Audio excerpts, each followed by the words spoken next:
Friends, சனிக்கிழமையானா Perumal ஞாபகம் வருது, ஞாயிற்றுக்கிழமையானா காலபைரவர் ஞாபகம் வருது, திங்கக்கிழமையானா சிவன் ஞாபகம் வருது, செவ்வாய்க்கிழமையானா முருகன் ஞாபகம் வருது, புதன்கிழமையானா குரு பகவான் ஞாபகம் வருது, வியாழக்கிழமையானா வியாழ பகவானோட ஞாபகம் வருது, வெள்ளிக்கிழமையானா ஆத்தா, மாரியாத்தா, காளியாத்தா, பேச்சியாத்தா எல்லாரும் ஞாபகம் வருது.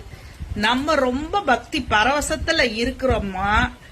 ஏன் இந்த கடவுளுக்கு மட்டும் நம்ம ஞாபகம் மட்டும் வரவே மாட்டேங்குது? வந்தா கஷ்டத்தை மட்டும் நம்ம கையில கொடுத்துப்புட்டு சந்தோஷத்தையே அவர் வச்சுக்கிறாரு.